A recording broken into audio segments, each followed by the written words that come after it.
The sun is out, but I see stars. Because, baby, woo! It is Oscar season here at Pop Culture Corner.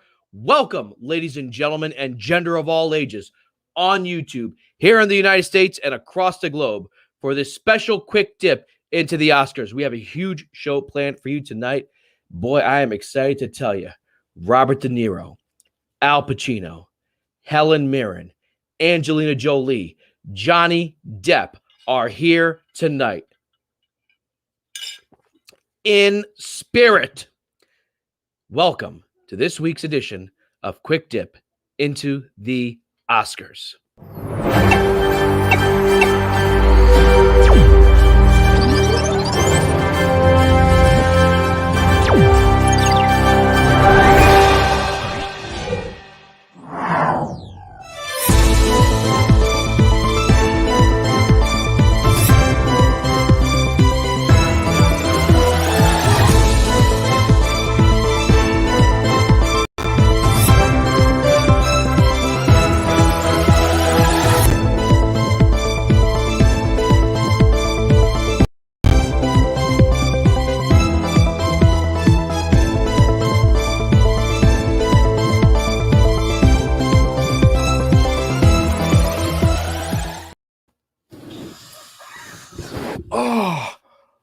Are we live? Oh, sorry, folks. I was taking my doctor recommended Flintstone vitamins, as all of us stars do. Welcome to Quick Dip into the Oscars.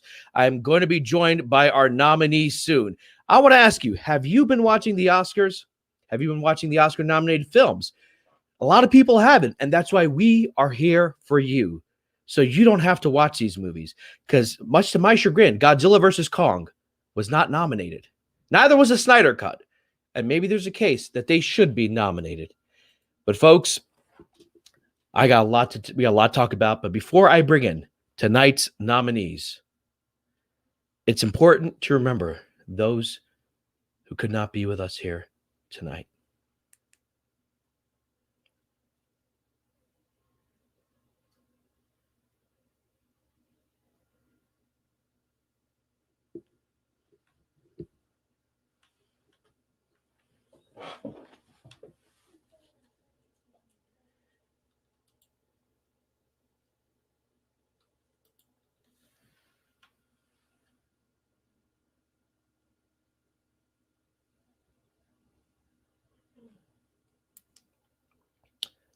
He will be missed. He will be missed. Not by me, but by other people. But first, let us introduce tonight's nominees. He was a young kid from Boston who was trying to start his own podcast. But then the unthinkable happened. His dog got hurt. From the producers of John Wick, the star of the movie, Logan and I, Tyler Roberts. Thank you, everyone. Thank you. Jack, man, you're doing a great job with the hosting of the show today. I am blown away. That in memoriam had me, I teared up a little bit. I don't even know. I could tell you, if he were with us today right now, he probably still wouldn't be here because he wouldn't be on time because he was such a star. He was such a star. I wouldn't be good on SNL, man. I truly miss him. Yeah, I truly miss him too. And your competition, he was a kid from Las Vegas, Nevada, the grandchild of immigrants who finagled his way into an internship with Pop Culture Corner. Little did the world know that he had plans to take over everything. The star of the show, Hostile Takeover, Austin Lean. Thank you, everybody. There's a lot of people to thank, a lot of people on my list, but first things first is I'd like to thank myself. If I weren't this good looking, if I weren't this confident, and if I weren't just this well put together, I wouldn't be here. So thank you, me. Thank you. Thank you, me. I love it. Oh man. I just want to say, opening. I saw today a firefighter save a child from a burning building, but that speech he gave is the bravest thing I've seen today. Yeah, the bravest. It's just brave. Thank you. Bravest. And thank you. And like I said, the in memoriam really touched me, and yeah. And I thought I recognized them from a few things, but just couldn't remember. But yeah, definitely a tragic pass. Yeah. Well, actually, I'm going to put myself in the right spot. Welcome to Quick Dip into the Oscars, folks. I hope you enjoyed that fun little opening. It took, a couple minutes to plan. So we are here. And tonight, we are going to be diving deep into all the categories, all the nominees, and all of the diversity this year in the industry. I'm really happy that this year, there's a lot to choose from. A lot of good people get nominated. But again, a lot of movies we've never heard of. So that's going to be really enjoyable. So, I mean, like he said, the Snyder Cut didn't get nominated for anything, which is very surprising. I found to be very surprising. Not even, editing, cinematography. I don't know. I know there's a movie called Small Axe, and it was a documentary or something that was on Amazon Prime. It's a series, yes. A series that got snubbed because the Academy deemed that it wasn't eligible. So what does that mean? Eligible? Well, I think that one was because it was like it was a series of movies, mini movies in a sense. So it wasn't necessarily like a feature length film. Right. I think that's what rendered it ineligible. Okay, but I feel like due to it not being eligible, but most people think it's a really great achievement in film in 2020, and it seems like it's going to be the Academy's loss this year to not have it there. So with that being said, though, we do have a lot to talk about, a lot of categories. I believe there's one less category this year, and a lot of people wanted more categories. Do you want to become famous? Buy followers and viewers here. Just do it wherever that is. But yeah, so I think there's a lot to be said. We're going to go into the major categories first. And we get started off, I think, with Best Picture. So Best Picture, we have, several. So have you guys watched all the Best Picture awards? I mean, the nominees, sorry. I've watched most of them. Because we got The Father, we have Judas and the Black Messiah, we have Mank, Nomadland, Sound of Metal, Promising Young Woman, and Trial of the Chicago 7. Now that's a very diverse group of movies. And Jack, I don't know if you want to pull up the Oscars page so we can kind of follow along with that as well. But so which of the movies would you think is going to take home Best Picture? If I had to take a guess, I would say it'd be between Judas and the Black Messiah and the Trial of the Chicago 7, just because they seem to be very, very relevant to what's happening, in the last few years, especially in the last few days in terms of racial and social justice. So I feel like, the Oscars are very political. They know exactly what to do for what time. So I think it's going to be Judas and the Black Messiah or the Trial of the Chicago 7. If I had to pick one, I would go with Judas and the Black Messiah. I feel like, for me though, I feel like Nomadland and Chloe Zhao, she's been literally raking awards, and I find that she's diverse in the sense that she's up for best editing as well. So I'm assuming she shot and edited the film, which is that's wonderful. She seems like not a lot of women directors get credit. And I'm happy to see that she's in the running. I feel like for that reason, she might win. Okay, yeah, you're right. Yeah, the other movies are great. Yeah, the other movies were great, but I feel like because and this is a sad thing in Hollywood. It doesn't really always have to do with the movie, but what surrounds the movie, and I feel like that's caused a lot of issues in the past. But I mean, look at this list. It's pretty. I mean, as far as diversity goes, I'm pretty. I mean, are you satisfied being of two diverse, groups of people? I would say that me personally, I know this is gonna sound awful. It doesn't matter to me how diverse a cast is as long as the movie's good. But I do think, we haven't seen too many female directors, and sometimes they'll be nominated and not win. Like they'll just be put there to make a point. So I'd like to see if someone's going to win. If you're saying you're being diverse, then show me the diversity. Give some Oscars out to some people who have not gotten it before. Right. Okay. And I'm all about it, man. So Austin, where's your head at for Best Picture? And I know we started with like the best one first, but there's so many good categories this year. Well, no, not good categories, but there's so many pretty diverse nominee selections. So I want to start it off strong with Best Picture. Yeah, I'm with you on Nomadland. I mean, she's won all the other awards. That seems to be a pattern in the past. You know, if you win the Golden Globe, you win the SAG, you win the Critics' Choice. You know, you tend to win the Oscar. And so far, she's swept all of those. Right. So I'm pretty confident in Nomadland. My backup, I would probably say, I think Judas and the Black Messiah was a really, really good film, and that's also getting a lot of recognition. Yeah. So, but I think Nomadland has a pretty significant lead here, just going based off the past awards. All right, so Nomadland it is, at least, and that's how we'll do it for all categories. Is we'll all choose our what movie we think will win, and if it's a vote out 2-3 or 2-1, that's the winner of the category tonight. So all right, so Nomadland wins Best Picture, at least from us, and it seems like it's going to sweep the Best Picture award season, like the top dog in the award season. Yeah. So moving on, what's next below that? Just so I can go in order. Below this, there's nothing. I think it's Best Actor, right? Yep, Best Actor. So let's go to Best Actor in a Leading Role. Here this is actress, Best Actor in a Leading Role. We have 1, 2, 3, 4, 5 men. All right. Yeah, go ahead. We have Riz Ahmed from The Sound of Metal, Chadwick Boseman, the late Chadwick Boseman from Ma Rainey's Black Bottom, Anthony Hopkins, the father, Gary Oldman as Mank, and Steven Yeun as Minari. Yeah, so I have a pretty hot take on this one, and so Steven Yeun is famous for being in The Walking Dead. Glenn in The Walking Dead. And I don't know if anyone watched Minari. I didn't watch the full film, but I did watch about a 40-minute like shortcut. And dude, he was amazing. He was amazing in that movie. I was astounded.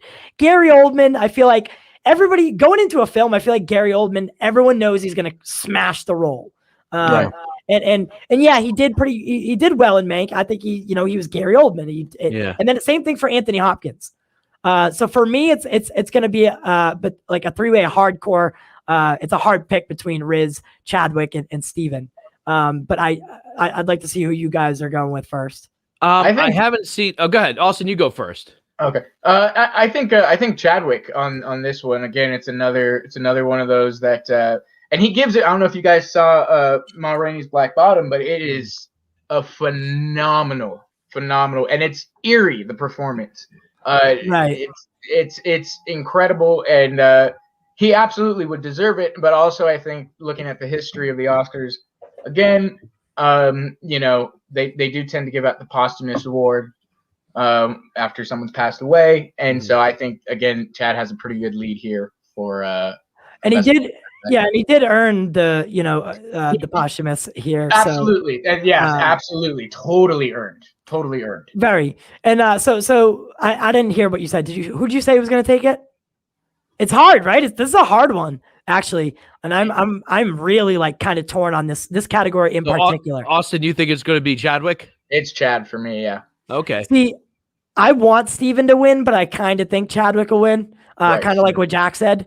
But yeah, I mean, I think Anthony Hopkins and Gary Oldman are off the board because they've already won theirs, and Gary Oldman recently won for The Darkest Hour. Yeah, and the way these the politics go, okay, he already won. Let's go. Steven Yeun is young. Now that he's in the Oscar scene, chances are he'll be nominated again. I think there's been a lot of talk about Riz Ahmed because he'd be the first Muslim to win Best Actor in a Leading Role. We've had someone in supporting roles, but never in a leading role. So people have been talking about that. That was a really good movie. But he could always come back and win. And giving it to Chadwick, I haven't seen the movie, but based on what Austin's saying, it wouldn't be like a sympathy award. He earned it. No, he very much earned it. Very much earned it. So for this one, I think we'll give it a Chad. But I really do want either Steven or Riz to win.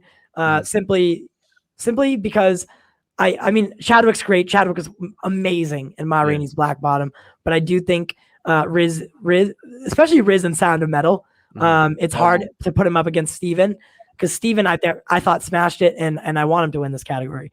But putting him up against Riz Ahmed in The Sound of Metal, I think he was a blind drummer, right?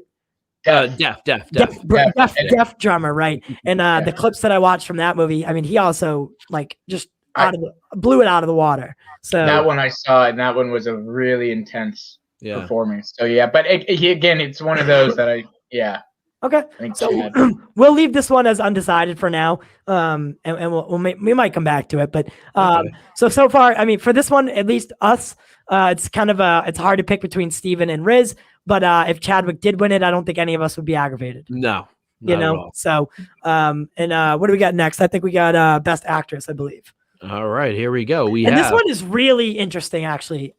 This is another interesting. It's a very diverse crowd. And I'm really happy to see that the names that are in there. So if you want to read them out. Here we go. We have Viola Davis for Ma Rainey's Black Bottom, Andra Day for the United States versus Billie Holiday, Vanessa Kirby for Pieces of a Woman, Frances McDormand for Nomadland. If she would win, it would be her second Oscar, and Carey Mulligan from Promising Young Woman. So for me, I'm going to be honest with you, I haven't seen all of them, but what I saw of Frances is always good. I loved her since Fargo. She was really good in that role. I mean, if she looked like a nomad. I know that's part of it's, makeup and stuff, but her acting in that was phenomenal. I think she should win, but I also know she already has one, and that's where the politics come in. They might want to give it to someone else. Yeah. So I thought that was interesting. So Vanessa and Carrey are both from Promising Woman, right? Is that true? No. Oh, no, the other one's Pieces of a Woman. Pieces of a Woman. Sorry, Yeah. I wrote it like really quick, and I was like, wait a second, are they from the same movie? Promising Young Woman and Pieces of a Woman. Okay, so I am gonna go with Frances on this one. And I do believe that she'll win it. For Nomadland. From what I've seen, I did watch Nomadland, but it was kind of hard for me to follow. And I do have issues with it. I do have issues with it as well. And Viola Davis has also already won an Oscar, also. So yeah, I wouldn't even put her in the contention for it. She's nominated, and I think that was like a in a nice way she was nominated. Yeah, she does deserve it, but she has already won before. I do, and she's one of those. She turns in a great performance. She turns in Oscar performances every time. Yeah, every time. She even I would say she put an Oscar performance in Suicide Squad. If you were to compare her to, I mean, I was shook whenever she was on screen in Suicide Squad. So she was terrifying. She was terrifying. But I will give it to Frances in this category. I think actress in a leading role. It's good to see that it's diverse though, and it's a very spread out and very deep running category. Yeah. Yep. So next, what do we got? What do we got next? Let me see. Well, we can do cinematography. Yeah, cinematography's up. Yeah, I'm sorry. All right. We should have planned out the order actually. Okay. So we have cinematography. The nominees are Judas and the Black Messiah, Mank, News of the World, Nomadland, and The Trial of the Chicago 7. Yeah. So I am pretty upset that Snyder Cut's not in this. Mm-hmm. I thought so. I mean, would the Snyder Cut be so basically what the Academy did was they opened it up so there was 2 extra months of eligibility in order for you to be Mm-hmm. So that I think that would allow the Snyder Cut to be considered. No, because Snyder Cut came out mid-March, and the 2 months it would have been from mid-January to probably cut off right before. And I think there are other things like the fact that it was filmed in 2016 and it might be viewed as a director's cut of a movie that came out 4 years ago, even though that's not really what it is. It wouldn't be considered a new movie. Right. And I think the Oscar has weird rules about like how things have to be filmed and submitted by a certain time. All right, because I do not like that these are the movies that are in there. No, I am not happy about it. It looks like every other category with the exception of News of the World. Mhm. I mean, the news of the world's in a lot of categories, as we get deeper. But I find this very, very incredibly boring. That Yeah. it's the same 5 movies, every agree. single category. Like, dude, there were so many. Like the cinematography in Godzilla was pretty good. So who's coming up with this stuff? I mean, I get it. I know who comes up with the stuff. Yeah, I know. I mean, look, again, it's all political. If I had to put money down, look, I liked Mank a lot. I think Mank, and I love David Because- Fincher. Don't get me wrong. Yeah. But it should be included. Mank is one of the ones that I do agree with. But it's just like they threw Nomadland in every single category. Yeah. And then Nomadland actually, sort of the shots of are pretty good. Yeah, were pretty cool of Arizona and stuff. And I mean, was it something that captured, the quality, captured the attention of my 4K TV? Not really. Not any of these movies did. I have not seen News of the World, but I've seen the rest. I wouldn't say that anything stood out was like, wow, Right. So I mean, what's your insight here then? Because I mean, we're gonna choose. So I mean, Nomadland did have some great shots. Do you think it's gonna take cinematography as well? Just because the way Hollywood is about, kissing each other's butts, I think Mank is the type of movie they would give it to, just because it's a big love song to Citizen Kane and the, sort of the, 1930s and 40s of Hollywood. That's the type of movie that they like to make, which is fine because I actually like Mank out of all the Best Picture ones. I think Mank and Judas and the Black Messiah are kind of tied for me. So I wouldn't be surprised just as black and white, the way it's shot, it's kind of an homage to Citizen Kane by filming it like that. So I would say give it to Mank, but I don't know if Mank will win because if Nomadland does sweep, they do want to kind of, spread out the wins a little bit, I guess you could say. Right. So, all right. So Mank's a good choice. And listen, I love David Fincher, and you know that with David, you're always going to get a great, a nicely shot film. And that's the great thing about David Fincher is, I mean, he's pretty consistent across the board. I don't think I've ever watched a Fincher film that I didn't enjoy. Yeah. I'll be honest with you. But going back to your point, there was a time when, sort of the technical awards, you would have popcorn movies nominated. 100%. Suicide Squad has an Oscar for its technicality. It seems like this year they're trying to make a statement like, no. Yeah, and I think it's because a lot of people have put heat on the Academy in recent years. Yeah. Right, to be more diverse. But do you think that they're catering to? And this is what I meant by when I put in the description that we're going to talk about diversity in the industry. Listen, diversity is always needed, right? You need to give awards to the movies that deserve it, but you don't need to go 100% full blown and only consider movies that are politically correct. Because I feel like the Oscars, as of lately, and this goes for all awards actually, is they try to cater to the people who look at the list of the movies we got right here. So we have Judas and the Black Messiah. And this brings us back to the Bill Maher thing. Yeah. Right? Is he, like, I hate to say it, but I do agree with him on some points. Yeah. But on others, I'm so far gone, like with how he put it. Starting off with the active shooter thing, didn't rub me the wrong way. But he's got a point on a lot of the things that he says. Yeah. I've said this for a while. I mean, I've been tuning out of the Oscars a lot recently. I mean, the most dramatic things I can think of about the Oscars is when they announced the wrong movie. They announced La La Land as Best Picture, but it was actually Moonlight. That's the most interesting thing that happened at the Oscars. There was a time where everyone watched the Oscars because the movies were made for people to watch, and people would go out and see award season movies. I think these movies aren't necessarily connecting with people as much as they're talking to people. If I could steal a minute and give you an analogy of how I feel Oscar movies used to be and how they are now. This is how Oscar movies used to be. Eating vegetables is good for you. We eat too much fast food and stuff. It's good to eat vegetables. It's better for you. I'm kind of giving you some advice. This is how Oscar movies are now. Yes, I personally have organic kale every morning, and I can't believe that most Americans wake up and they eat Dunkin' Donuts. Ugh.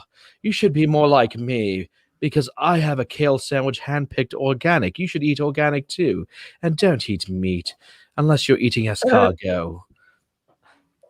Now both those things, they're saying the same thing. that you should eat healthier, but there's one way of doing it where the politics is like, okay, that's making me think. The other is like, no, this is what you should believe, and this is what you should follow, and this is what you should know, and you are bad for not doing the things we want you to do. And this goes back to Joaquin Phoenix's speech about eating milk or to drinking milk and eating meat, and I'm like, man, this guy's Like, it's talented, almost- but he's weird.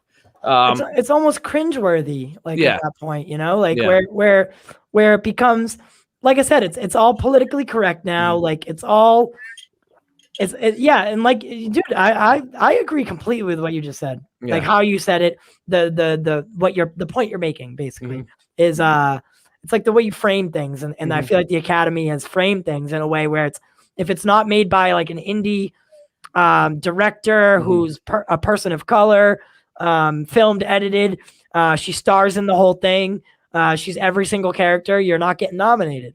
Do you remember the end of Tropic Thunder when Ben Stiller finally wins the Oscar and they show like the nominees and it's a blind Sean Penn? He's got glasses on. He's reading Billy. It's Tom Hanks in a wheelchair with his arms up like he's won at the Olympics. Like, this has been kind of a recurring joke, but they kind of doubled down.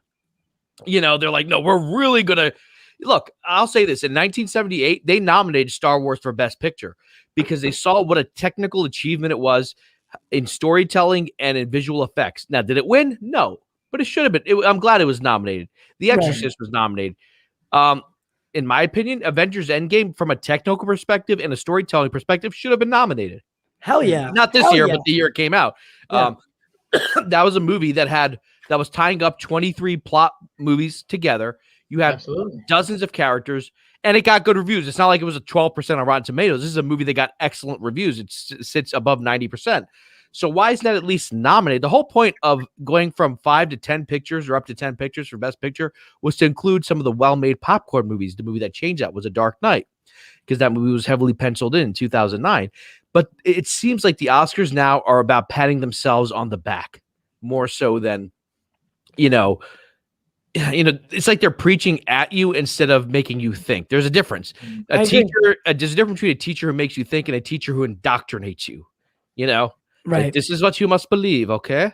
Like that type of, I use a German accent, apologize to any German fan, but you know what I'm saying. Like, there's a difference between indoctrination and then making you think. And not to mention, there are movies over here that make me think.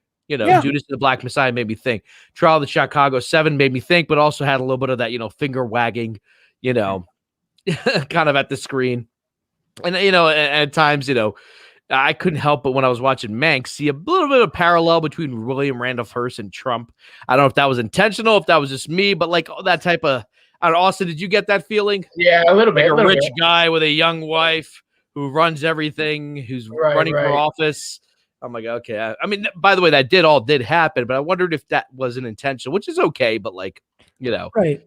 Yeah. I mean, it's okay to poke fun at the real world, and sometimes that's like really fun, actually. But it seems like in most cases now, especially with Trump, it's a political thing, right? Yeah. It's not just a joke at that point. It's actually a political statement saying like, listen, I don't like you, or like, I'm going to make fun of you, but in a really subtle way. Before, when people made fun of like George Bush, it was like on SNL or a little poke here, a little poke there. But with Trump, like, people actually hate him to the core. Yeah. To the core. And again, like the parallel with Patty Jenkins and Pedro Pascal's character. Mm-hmm. Yeah. And I don't think that's good for Hollywood to get too obsessed with one person. Right. I think it's dangerous. I think it's bad for us. The fact that he's been out of office and it's been almost 3 months, and we're still talking about him. I think that's not good for us. This being too angry about something. We are trying to move on as a nation, for better or worse. Right. Kind of, the storytelling has to evolve. And what did you guys think of Nomadland? Honestly, I didn't like it.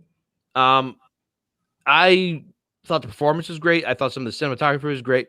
Once I realized about 40 minutes in that there is no main story, it's just going to be her kind of living that life. I was kind of okay with that, but I didn't find it compelling.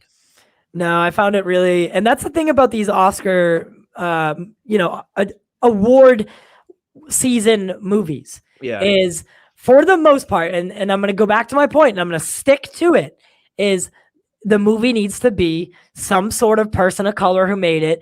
And that's not to say that it's going to be bad if a person of color makes it. It's just saying, like, it's all these political driven movies, or historical dramas, or stuff that really doesn't excite you or get you off the couch. Whereas 10 years ago that they were nominating movies for the technical awards that were the movies that you jumped out of your seat for, those larger than life films. These movies are like, and for the reason is, at least, or I feel that this year is because a lot of studios push back their films, right? So the streaming service movies came to the forefront. And Netflix, look at Netflix, 35 nominations this year. Yeah. Out of this world. Netflix. Who would have thought that 15 years ago, that a company that's not even a real studio, quote unquote, had 35 nominations. Yeah. That's like saying Blockbuster has 35 nominations. Yeah. Right. Well, look, diversity is a good thing, but it's not the main thing for me. I've never watched a movie and I'm like, look at the diversity in that movie. That is one of the best movies I've ever seen. That's never happened to me. It can be a great movie and also have diversity, but at the end of the day, it has to be a good movie. Silence of the Lambs, won Best Picture, was a good movie. Not too diverse, I think, but that didn't matter to me. It was a compelling story, and there's a reason people remember it now 30 years later as one of the more popular Best Picture winners, or even Return of the King. Again, I loved Return of the King, man. Yeah. I thought that movie, oh my God, I could go on and on about that. I don't think Gladiator would win Best Picture if that came out today. I kind of forget that won Best Picture. No, I think too much action. Oh yeah, you're right. I don't think it would win Best Picture. If Not it came that out, it deserved. If it came out today, no, hell no.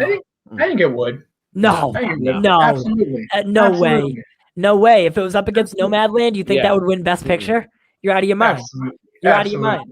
I agree. Look, if a movie like, I'm sorry, but like if a movie like The Shape of Water, wins Best Picture and all these, but like Argo was a big one that won less than 10 years ago. It was a big blockbuster film. That was 10 years ago, but 12 Years a Slave was a pretty big film. So I think it would. I think a movie like that would, like Gladiator, would stand up against that. I don't know. And again, it's got all the things that you guys just mentioned. It's a historical piece.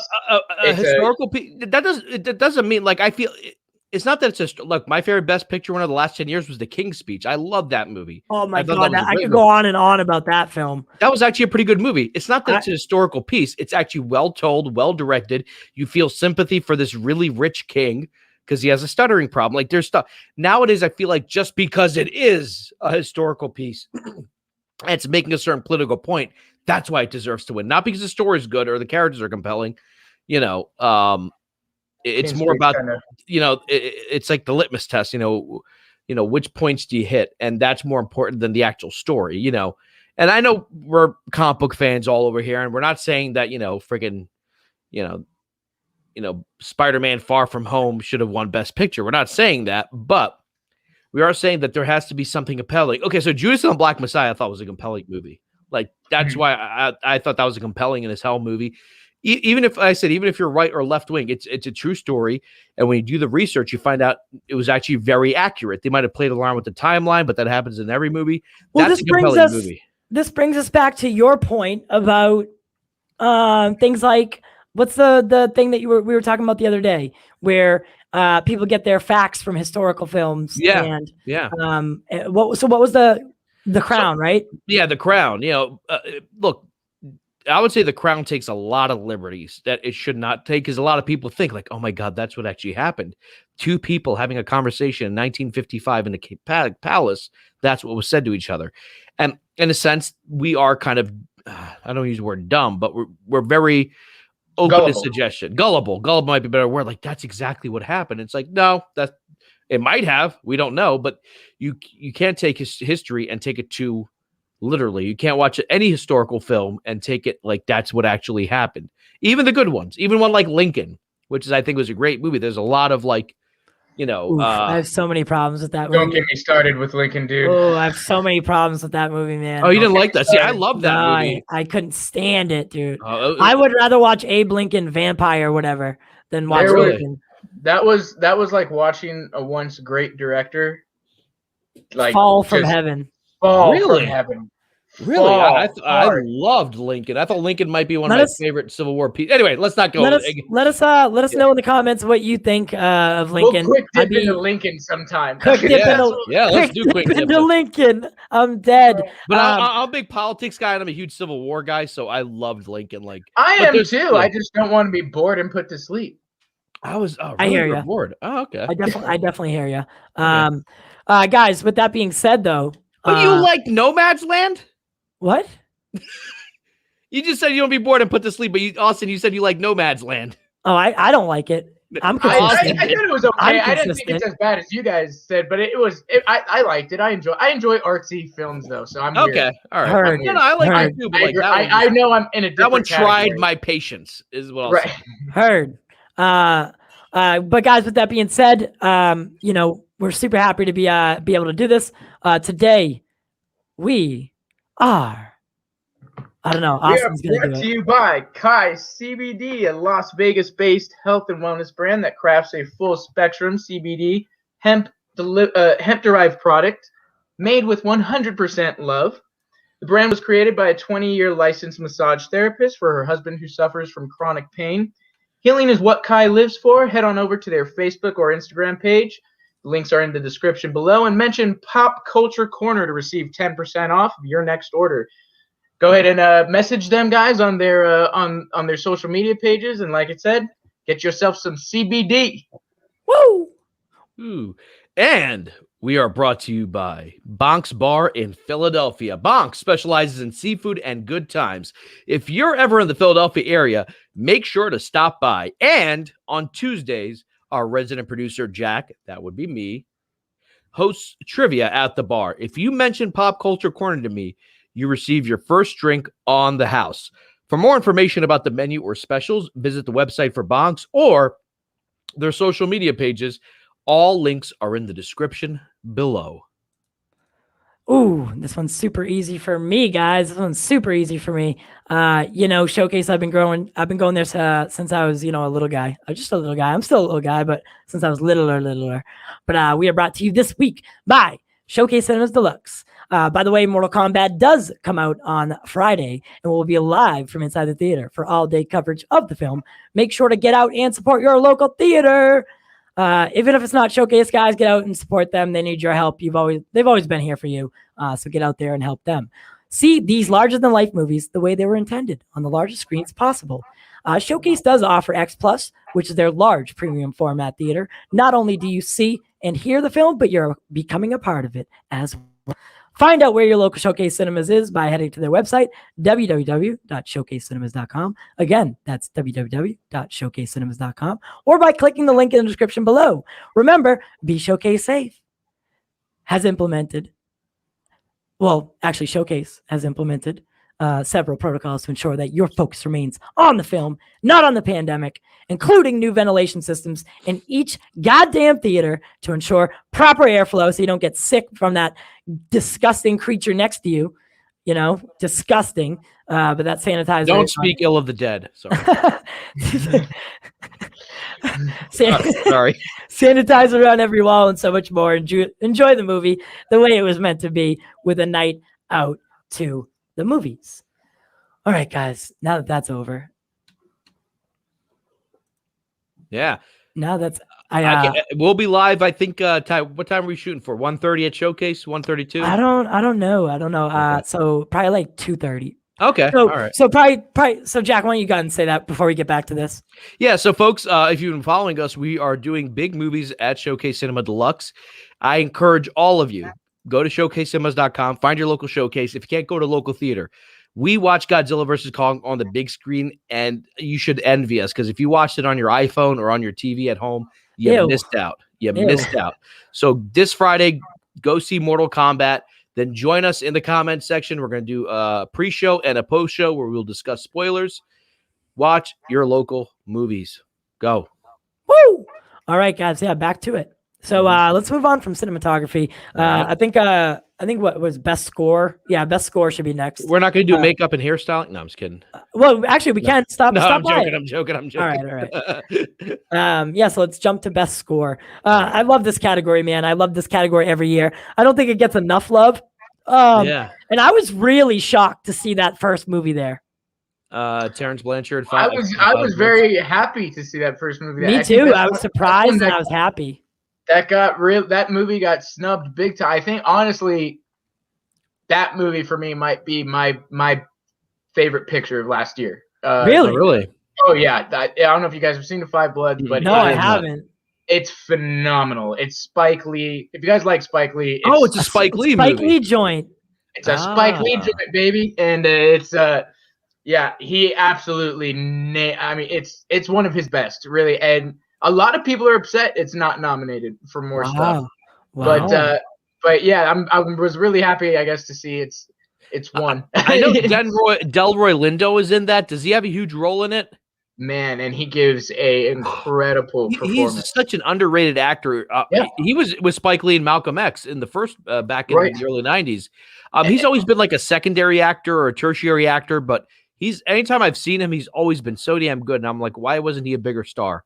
It was a Netflix movie, huh? Yeah. Netflix, and Chadwick Boseman was also in that movie. Oh. What? How come I don't really know about this movie? Oh, dude, check it. That's your We've been covering the Snyder Cut for like 5 months. That's why. Right, Snyder here it is, right here. Yeah, it's so good. It's so good. It's so good. I don't want to give anything away, but it's all right. Yeah, guys, get all the pictures that I'm seeing. So it looks like is it take place in the woods? So basic summary, they're all guys who fought in the Vietnam War. Buried some treasure, and they're going to find it now that they're older. So that's what they're doing here. It looks like. Yep. Yeah. But I don't know why it looks so like realistic. It is. And like I said, that's just the basic plot summary. That's a very boring plot summary. It's a must see. It's a must see. Must see, guys. Get out there. See. I can't even say it right. See The Five Bloods. It's a Spike Lee joint. We all love a good Spike Lee joint, man. I'm very surprised. So the music was good in it? Music was very good. The music was very good, but I don't know that I would choose that one. Okay. I think for that one, I'm gonna go with Soul. Obviously, I'm torn between Soul and Mank. Well, they both have Trent Reznor in it. That blows my mind from Nine Inch Nails. Yeah, those guys. I reached out to Trent. Oh, really? Yeah, so I reached out to him. Remember when I was telling you guys I was guest hunting? Mm-hmm. I sent his person an email, so I'm hoping to hear back from Trent Reznor. That would be a great show, man. Oh man, Trent's been a part of so much. He's composed probably some of the most iconic scores of the last 10 years. He did Social Network. Oh, yeah, really? I love the music in that movie, man. Social Network, man.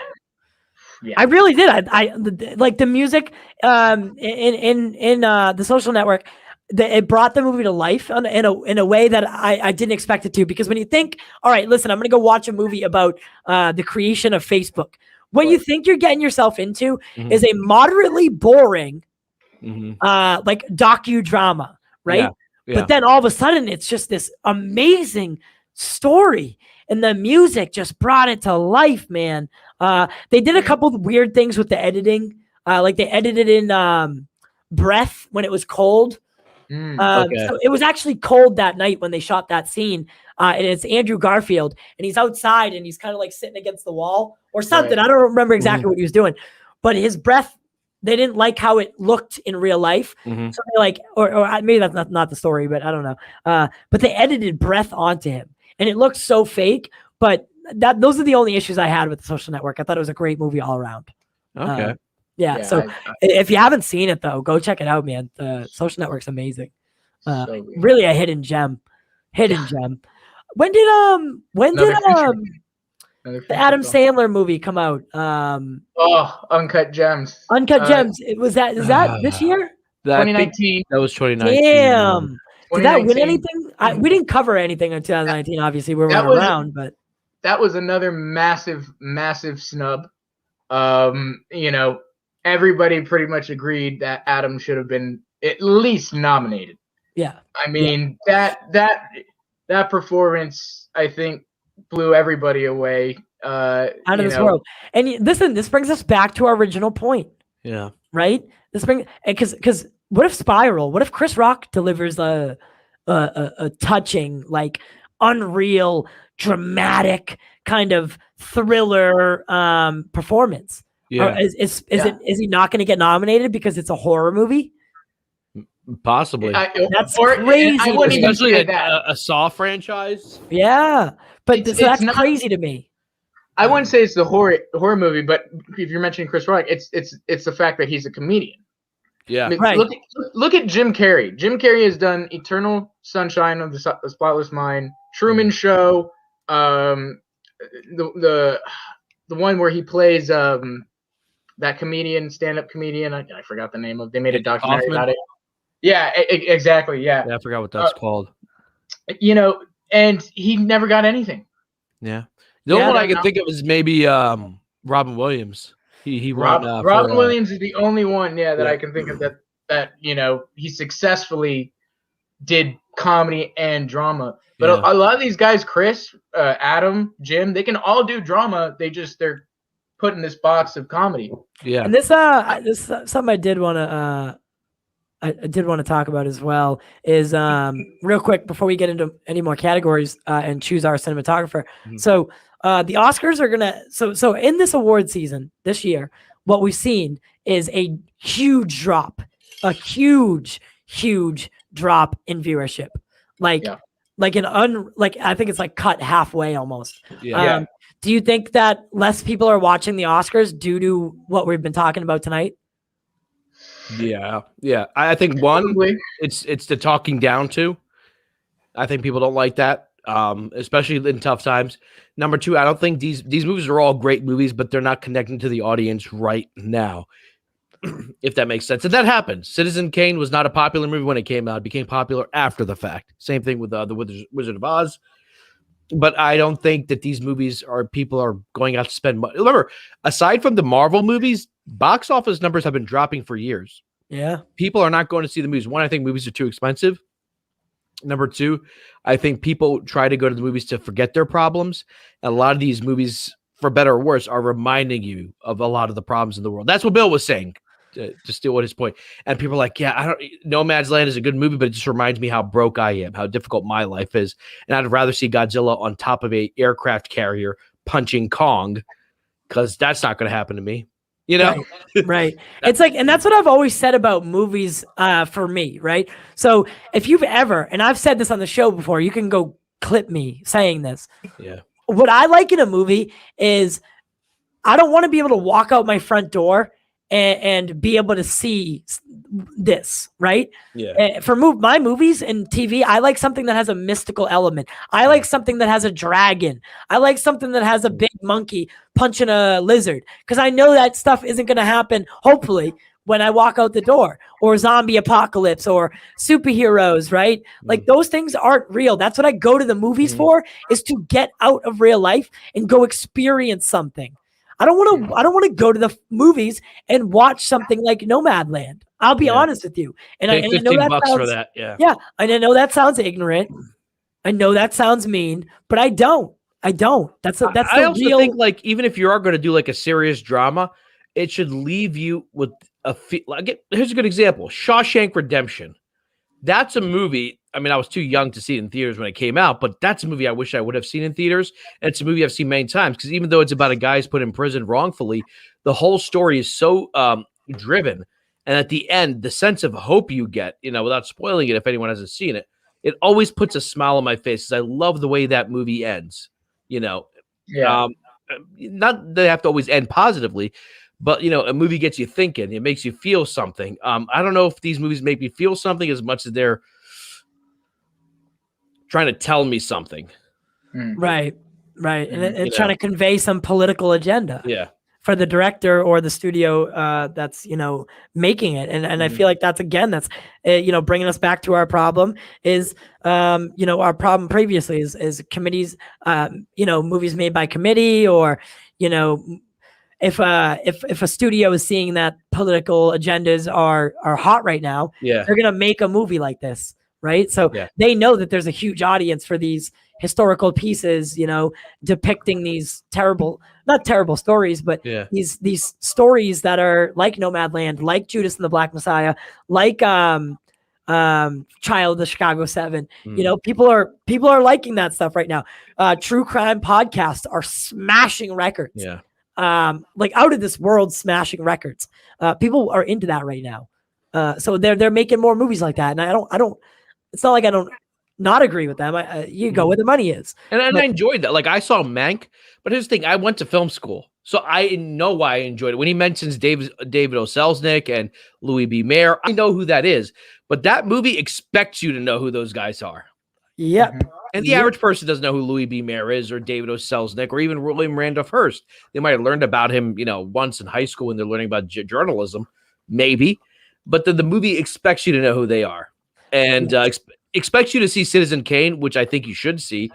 But I loved Mank, but I also realized that it's not that I'm saying that I'm like well educated or anything, but I know who those people are, so I was able to follow it a little bit better. Like every time Orson Welles came on screen, I'm like, oh my god, he looks and sounds just like Orson Welles.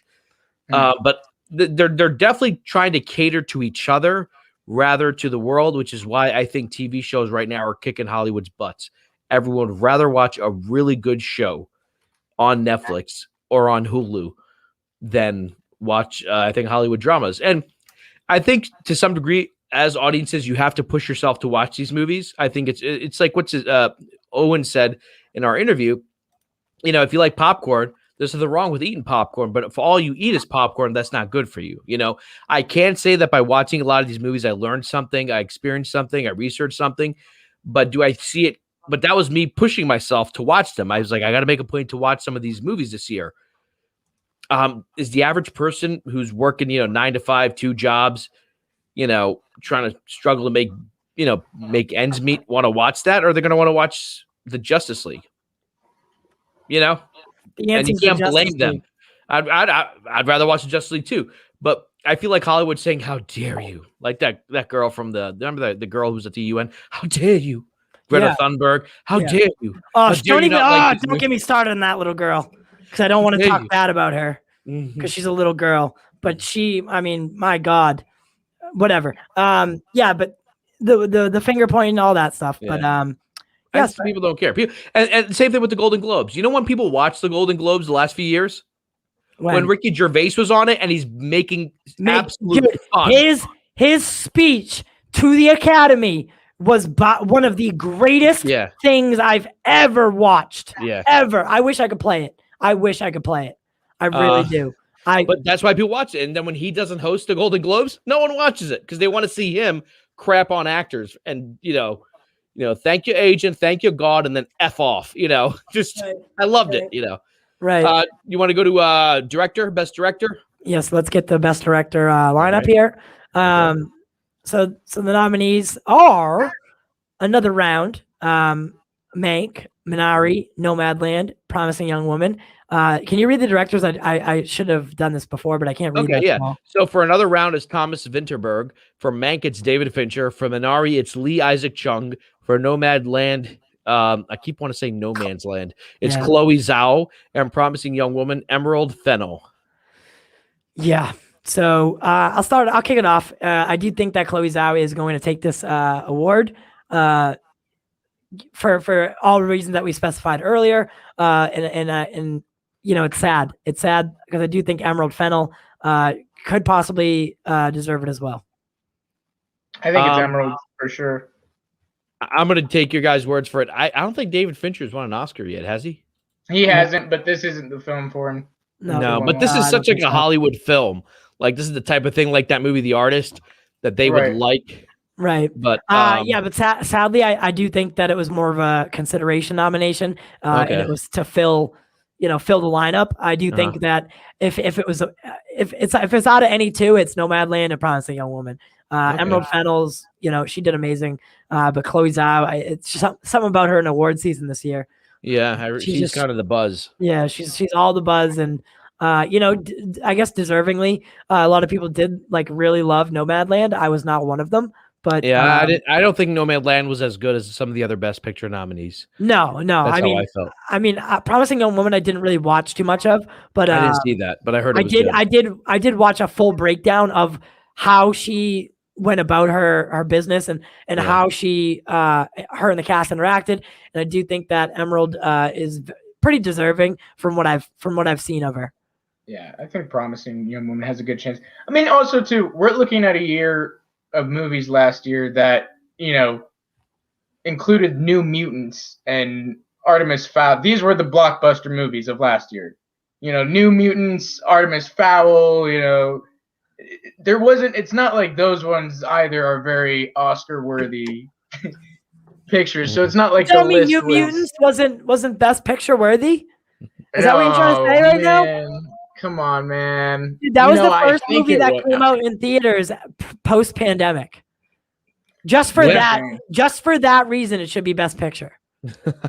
Just for that reason, it should be Best Picture because it was the first movie. Believe a comic book movie hasn't won yet, though. Like, you're telling me none of them? Like, if you had to pick which comic book film would have won Best Picture, which one would it have been? Oh, The Dark Knight. The Dark Knight, yeah. Hands down, yeah. Because that was also, to quote Owen, it was also a work of art. It wasn't just a film. There was a lot more going on behind it. Yeah, that movie was definitely. Yeah, for me, it would be between Dark Knight and Batman v Superman. Really? Okay. Yeah. Really? If people really understood Batman v Superman, it would win Best Picture. Really? I think they don't understand it. I really do. If they could see past the superhero aspect of it, I think that I agree with you. It's an incredibly misunderstood film, and I see comments all the time like, "Oh my god, that movie is so stupid." Yeah. Like it's Twilight. They don't understand it though. Yeah. They don't understand. I mean, peel back the superhero aspect of it, and it's a political drama as well. Yeah. Yeah. It tells a beautiful story of a public figure gone, who people once loved to now hate. Some people don't know where they're at, and it's the struggle of that person doing the right thing still and like being shunned for it. I think it's an absolutely beautiful story. Yeah, I agree with you wholeheartedly. So I do. If anyone here, I know no one here hasn't seen it, but if you haven't watched Batman v Superman, don't watch it as a superhero movie. Watch it as just another film. Watch it as a think piece. Yeah, exactly. Don't shut your brain off. There's a lot going on in that movie besides the main plot. The struggle that Luther faces, the deliriousness that he endures by whatever happened with his father, which we don't know about. We have to kind of make that up in our heads. Yeah. And this is where I blame Marvel movies. And I love Marvel movies, but they spoon feed you the plot. So then when you watch a comic book movie where you're not spoon fed, you're like, what the hell? What a bad movie. Agreed. Dark Knight doesn't spoon feed you anything. I think the Dark Knight I think the Dark Knight is probably the best comic book movie of all time. They're not trying to give you answers on who the Joker is. Nowadays, if that movie was made by Marvel, they would make sure the Joker had a full origin story. They would give away the golden goose, and then there's nothing to see. A good movie is that when you watch it, you go back and watch it again. What did I miss? What am I not seeing? Right. And because you leave the theater with kind of like, what happened, but you also don't know what happened. You're like, wait, like your jaws kind of dropped a little bit, and you have that feeling of like, holy shit, what did I just watch? Yeah. Like that was amazing. Like coming out of these movies like Nomadland, I didn't feel that. Minari. I felt like I got what I wanted out of it. Yeah. That's good. I watched it. I'll probably never watch it again. Like a movie like Django Unchained, I definitely want to go back and oh my god, it was so good. So good. And that's another director. Tarantino has not won director yet. I was going to say. And it's because of his films. Because the Academy doesn't want to recognize those as actual like really well done pieces, even though they are. They just won't recognize Tarantino because maybe he uses the N-word a few too many times, or maybe he blows someone's chest open. Django did win Best Screenplay, and Yeah, so he's won twice for writing. So he won it for Django and he won it for Pulp Fiction, but And never he was also directed. nominated for directors those Yeah. years. But it's one of those things that's where the politics I think kick in. Yeah. Is we Yes, can't give him What both beat writer Pulp and Fiction? director. What beat Pulp Fiction in '94? Was it Forrest Gump? Forrest Gump was '94 also. I'm trying to figure out what the hell kind of movie beat Pulp Fiction for Best Picture. I'll look it up. You guys keep going. But like that blows my mind because again, that's where you see this. Some of the greatest movies people talk about never were even nominated. Yeah. Yeah. You know, I do. Yeah, it was Forrest Gump. Forrest Gump Yeah, beat Pulp Fiction. I was gonna say I just saw that right here. Yeah. I think for me, Forrest one of Gump's my a own good movie. sense- I'll take that back. I think Logan for me. Oh was a yeah. big- Oh was a my! big I Logan completely fan. forgot about Logan. Actually, Jesus, I was a big Logan Wow. fan. I really did. I forgot all about That movie. Logan. You can actually like. It almost doesn't because there's great action moments in it, but it's not an action movie. No. You know, it's I think that's probably one superhero movie that like you can really take away the superhero aspect of it, and it's this weary, it's this like dramatic thriller western, Very, Yeah. very. Yeah, that's another. That you're right. You're right. I completely. Or even like a movie I'll that give you that. panders to the politics. I'm surprised. A lot of people forgot this one, but V for Vendetta, Woo! very heavy on the politics. But like, Very. and it was, the book was about Margaret The Thatcherism. Vertigo. Yeah, that was Vertigo. It's DC, so DC Vertigo. Right. But like, that's a movie that's really hitting hard on the Bush administration. This is when Bush was like, doing torture and they were taking prisoners to other countries where the U.S. laws didn't apply. There was a lot of bad stuff going on during the Bush years that people have forgotten. That movie went heavy into that. Yeah, it's set in England, but really they're talking about American conservatism. And I'm like, Wow, V for Vendetta. Yeah. Wow. Why does that movie like that doesn't get nominated? Wow, V for Vendetta, man. That is a film that I watched in high school for the first time. Yeah. Right. And they put it on. I never watched it. I thought it was something different. Yeah. And when we watched that, man, and broke that down, I was beside myself, man. Yeah. That was such a good film. And you're right. It played right into the politics pretty well. The movie in its nature was political. Yeah. And I thought it was so well done. And when you think about that as a comic book movie, you're like, no way. That is one of those movies that you're like, that's not a comic book movie. Right. That's not there's no way that's a comic book movie, but it is. Yeah, it is 100% a comic book movie. There's a few that stand. Logan. I think V for Vendetta stands out. Dark Knight stands out. Maybe even Watchmen. I love Watchmen and Sin City are also. Sin City is one I was thinking about. Cinematography. Yeah. No movies are shot like that. Yeah, that was incredible. And Tarantino directed a bit of Sin City. And he did. Like one scene, blink and you miss it scene. Yeah, it's in the car, right? Yeah, when it's in the car. I really do think there's some directors out there that the Academy just, I don't think they take them as serious as like maybe we do. Yeah. People. They never took Hitchcock seriously. They never took Stanley Kubrick seriously. Yeah, and look at David Lynch, one of my favorite directors. They just gave him an honorary Oscar because they didn't want to give him one for the movies he's made. And he makes art house films. Like he makes those type of movies that are like, what the is going on? Right. What aggravates me, and I'm gonna be super biased here. I know, but I know that some people at least agree with me. The fact that Will Smith has not won an Oscar is literally like I find it appalling. There are so many movies of his that cater to the Academy, right? Yeah. He was nominated for Ali and Pursuit of Happiness, right? And those two movies, right there, that's it. I get it. He's an action star, yada yada. But those two movies, I mean, I was in Pursuit of Happiness. I was in tears at the end. Yeah, I was literally in tears at the end. And not a lot of movies can do that to me. Avengers End Game did it. Infinity War did it, but those were those are different tiers. Yeah. Those were like, this has been a long ass road, kind of like one teardrop kind of deal. But Pursuit of Happiness had me in tears because I was emotional, right? From the performance, from the art, from the story, the way it was told, it just had me. It roped me in, and it took my heart. Ali was another one. Not crying, but the performance he gave in that I thought was stellar. and he still hasn't won. I'm glad Leo has finally pulled it out of, and I think he was super deserving for The Revenant, right? Yeah. The Revenant. I mean, that dude slept in carcasses for that role. Yeah. If he didn't win that, I was gonna start protesting the Academy. Yep. You know, so, Leo and Will are my two that are. I was always the big one for me that I was real happy about last year was Brad Pitt. I think he's done so many. From when he was young, Legends of the Fall is one of my favorite films of all time. People don't talk about that anymore.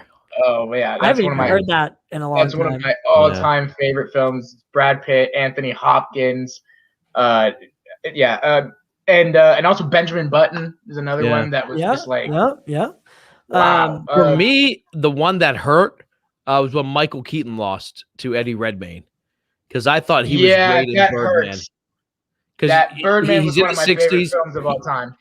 Birdman was actually a good art house film. I loved it. I still haven't seen it to this day. Oh, it's really good. And it's so meta. They say they didn't cast Michael Keaton because he played Batman. So the whole movie is about this guy who played a superhero called Birdman, and he's trying to move on from that. And like 30 years later, people still remember, hey, he played Birdman. And then they cast Michael Keaton, who everyone says, hey, he played Batman. They say that wasn't intentional. Wait.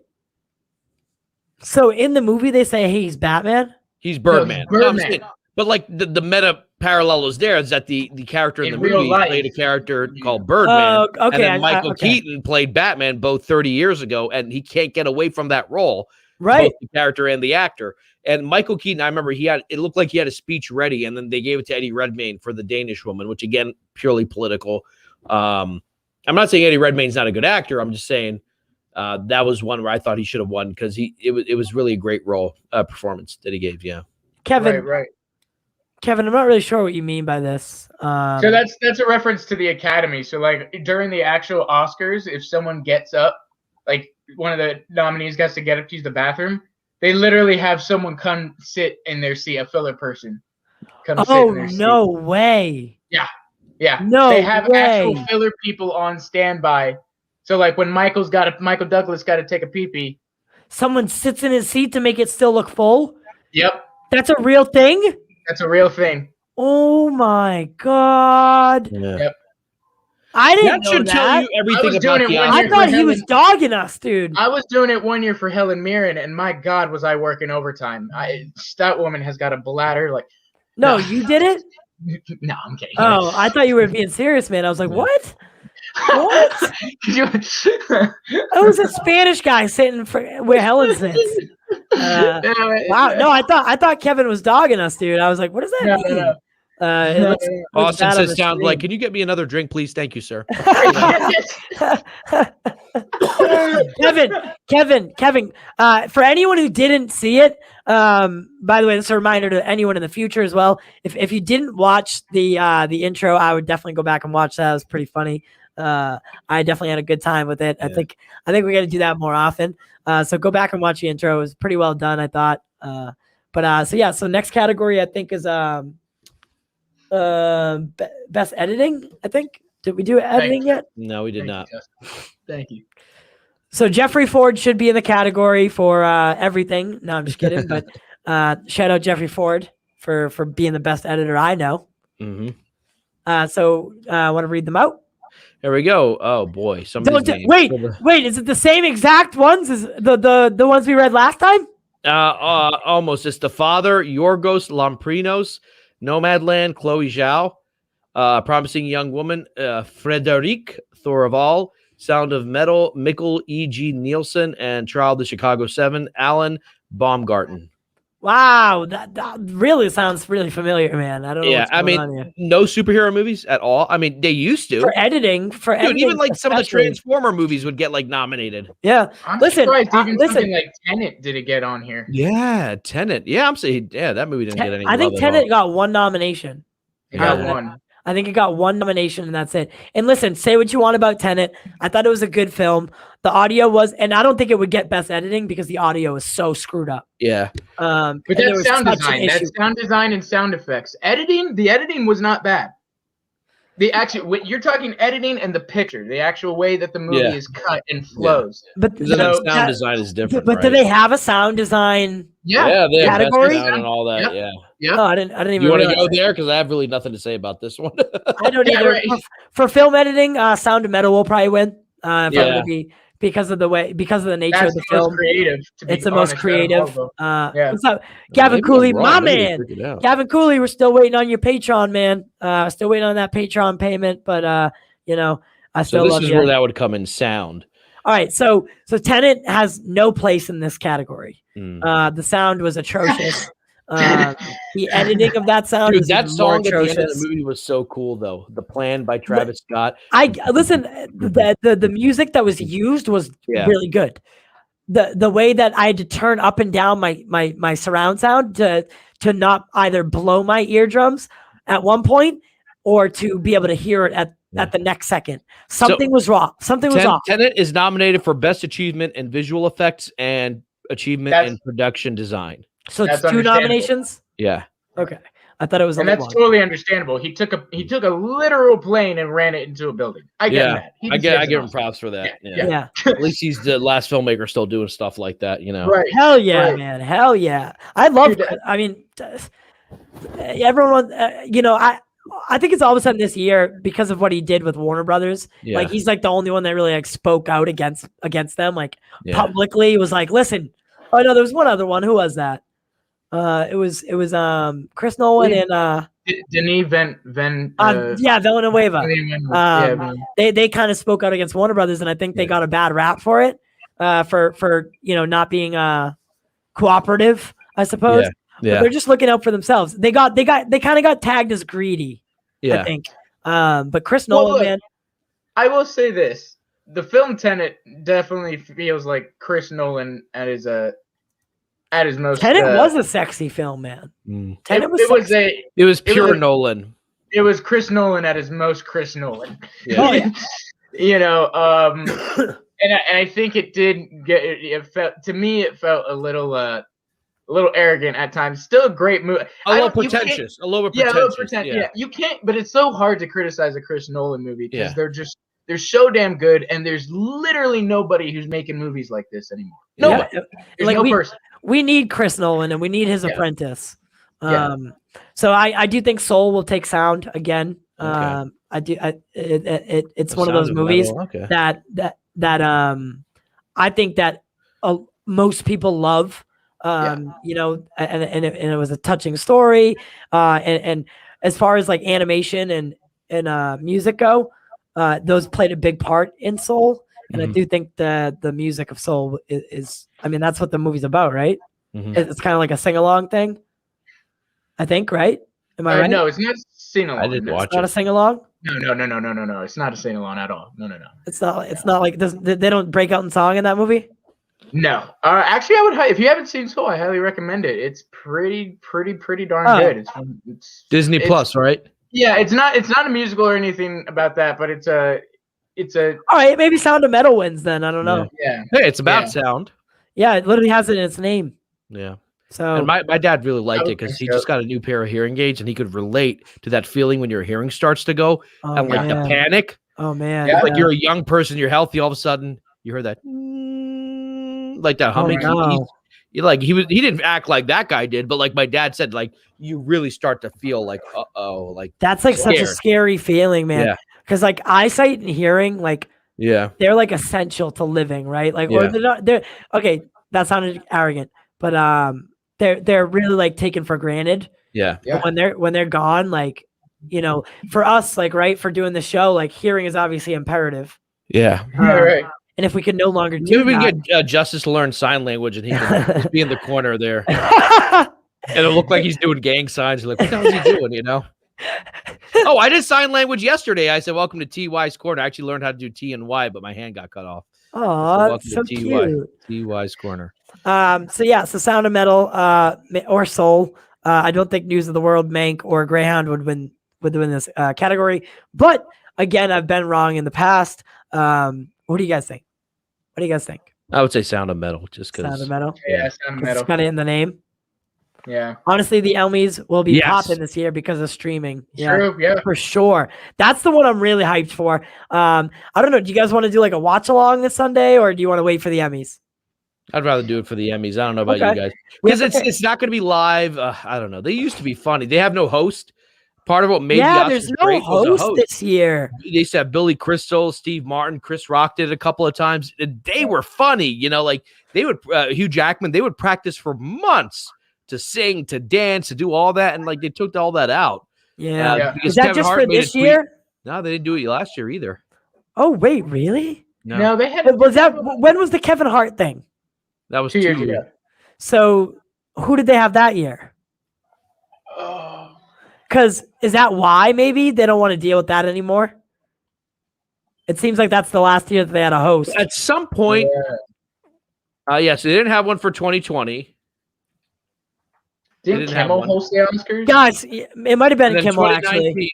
They didn't have a host. Kimmel. So 2019 was a Kevin Hart thing. They decided to go without a host. 2020, no host. And 2021, again, no host. Look at that.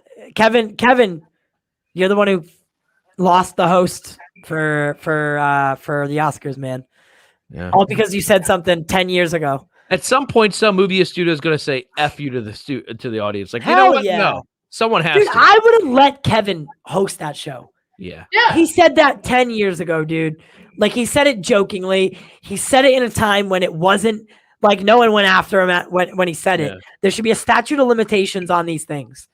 5-6 even years, if it's maybe. a joke. Look, I love Eddie Murphy's Raw. I don't know if you guys ever seen it. Oh my God, man! The red. But like the jumpsuit. things he says about gay people, it's going pretty far. But it's also pretty funny. Like And you can laugh no one is canceling Eddie Murphy. Yeah, that's true. But like what I'm saying is though, he's also not been really in the spotlight as much. No, but he he's come took back himself out of it. Yeah, he took himself out of it. But if he were to come back in a big way, because they're thinking of doing Beverly Hills Cop 4, they might put him in the Twins movie. They're gonna be like, some of the things he said in 1981. You think that'll come up?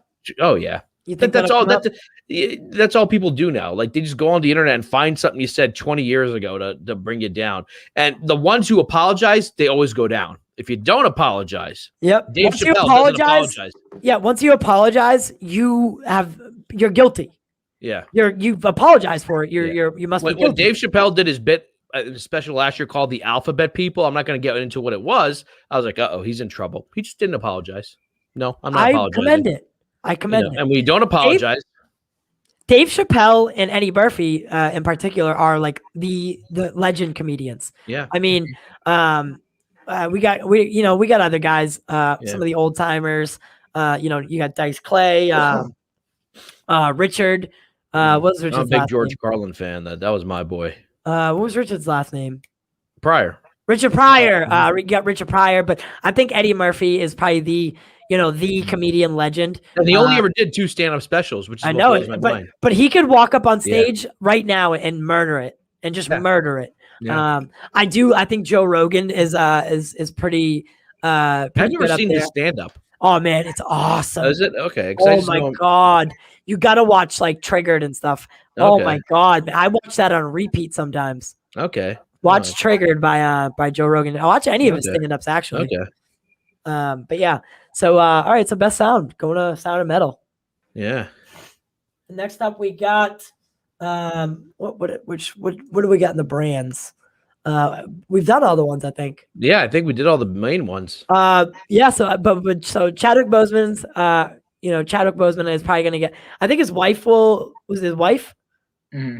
His wife will be accepting the any awards that he does win, but they're not going to be actually in the place, right? It's going to be virtual.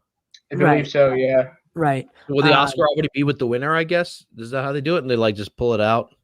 I don't know. I have no idea. I think maybe they get mailed afterwards and they have all get like a fake one just in case. Yeah, they get a prop. Yeah, they get a prop just in case.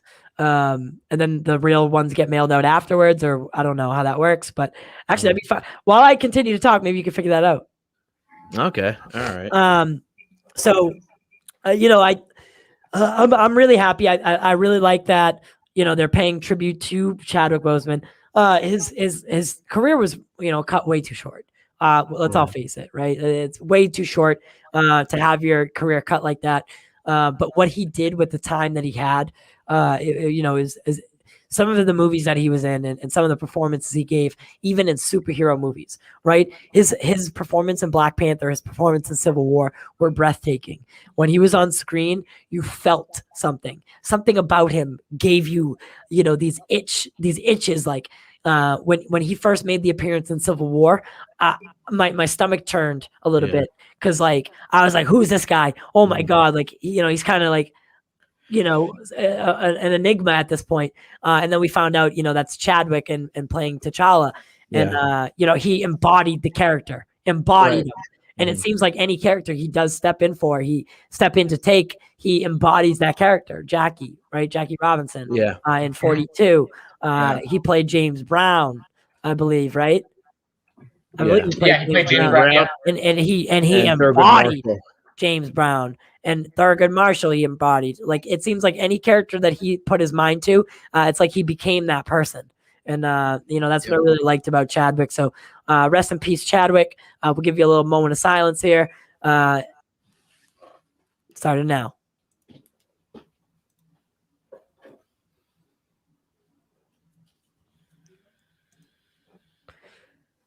All right, man. You'll always be with us, and you'll always be our king. Yeah. So what do they do? What do they do, Jack? So apparently they are going to be doing it in person this year, but they're going to do it at multiple theaters. So it's not going to be everyone in one theater. So at one point they might be at the Dolby Theater. It's like the they're doing the New York and LA thing again. Yeah, they're going to be moving around. Kind of like Tina Fey and Amy Poehler did. Yeah. Where they were in separate places, but this time there will be crowds there. Yep. That's actually a good idea. You split up the crowd. Yeah. Right? You have less people, you can spread them out further. That's actually a good idea. But it's going to be a little weird. So how are they going to incorporate if they morph the crowd together, it's going to be so cool. Yeah. Like morph it together so it looks like one crowd, and then it's two stages like they do with Amy and see, that's the thing that you need a host for. You need a host so they can kind of like make light of the situation and like do the whole I'm in two places at once kind of joke, Right. That's very disappointing. Very disappointing. What are some other categories that we have? Let's just start rolling through them. All right, we got best supporting actor. Oh yeah. I do have can you go to actress? All right. Actually, stay at actor. Okay, you're already an actress. Yeah. I think Maria Bakalova is gonna smash this one. Yeah, I didn't see the new Borat. I loved her in Borat, man. And they make you read this whole thing, which I thought was really funny. Can you read that for us? They make you read it every time. All right. Borat, subsequent movie film delivery of the prodigious bride to American regime for make benefit once glorious nation of Kazakhstan. They did this on purpose, so you'd have to read that every single time. Every time they have to read that. So if Borat is if anywhere mentioned, they have to read that whole thing. It's so weird, but it's so funny. But I think Maria is gonna smash this one. I think everybody loved her in Borat. I loved her in Borat. I thought the second Borat was so much better than the first one. Really? Yeah. Oh my God. Yeah. I kind of disliked the first one actually. Okay. If I'm being honest with you. I always loved the first one. The only performance I've seen here is Amanda Seyfried as in Mank, which she was great. She looked like Amanda's always looked like a starlet, like an old Hollywood starlet, old as in old time, like from the 30s and 40s, just natural beauty, and those eyes popping. So she was great in Mank. Yeah. Totally. I agree. I think Maria is going to steal the show on this one. And I definitely want to get in. I literally have it in my notebook ready. Mm-hmm. I'll show you. I just put on one page her name with a heart around it. And then I wrote supporting actress or something like that. So I didn't even bother writing down any of the other names. I just wrote her name with a heart around it and said that she's going to win. So that's why I want to get to that one. All right, so let's go to best actor, supporting actor. Yes. Here we go. So we have Sacha Baron Cohen in The Trial of the Chicago 7, which I did not know he was in. Yeah, he plays Abby Hoffman. The only thing is, I saw a movie with Vincent D'Onofrio as Abby Hoffman, which was also really good. Right. Daniel Kaluuya, Judas and the Black Messiah. I think he might win. who was Paul Raci in The Sound of Metal? I don't remember. Um, Paul Raci.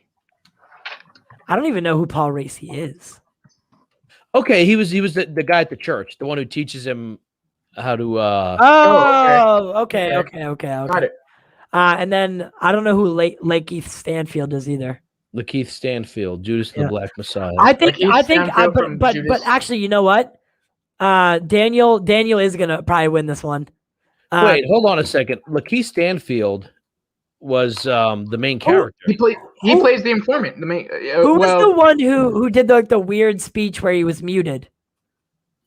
That was Daniel. So he's gonna win this again, 100%. Wait, but why is Lakeith in best support? Who's the main character in Judas and the Black Messiah if it's not Daniel Kaluuya or Lakeith Stanfield? That's actually a good question. Here's what happened. They ran out of. That got some criticism. That did get some criticism. Wait, that is really weird, actually. So who is the main character? Who's Judas? I'm just kidding. Yeah, so that'd be Lakeith, right? But I know. So why is he in a supporting role? Because they only have 5 for best actor, so they had to squeeze him in. It's like that one time they put The Martian as best comedy for the Golden Globes just so they could get the cast there. It is. No, you can't do that. You can't do that. He's exactly clearly the what they main did. character. Yeah, you can't do that. This looks so stupid. Yeah, This looks so dumb. yeah. Come on. Hey, you can't do that. He's not a supporting role. He's Judas. Yeah. It's in the title. That looks so dumb. That looks so stupid. Yeah. I was just something like, wait, Lakeith Stanfield, he's the main character. I mean, if you wanted to switch and say, well, maybe Daniel Kaluuya is the main character when he is The movie's a lot, but the he's movie's called Judas and the Black Messiah. So you would think this, right? Maybe Judas, both of them are nominated for best actor. That's happened. You would think Judas, right? Judas is the main character, and then like all right, so let's just be like really stupid here. But Judas and the Black Messiah, right? Yeah. Okay. Judas is the main character. The Black Messiah would be the supporting role. That's just being stupid with it, right? Obviously, I don't actually mean that black, because that's not a real thing. But it just looks so dumb. Judas is the main character. It's in the name, right? Judas and everyone else. Everyone else is supporting Judas, main character. This is so dumb. If you didn't say that, I wouldn't have caught that. Yeah. That is so absolutely absurd to me. Absolutely absurd. Shouldn't be allowed. I am writing a letter. I'm writing a letter. So, I mean, after this, we got costume design and documentary, makeup.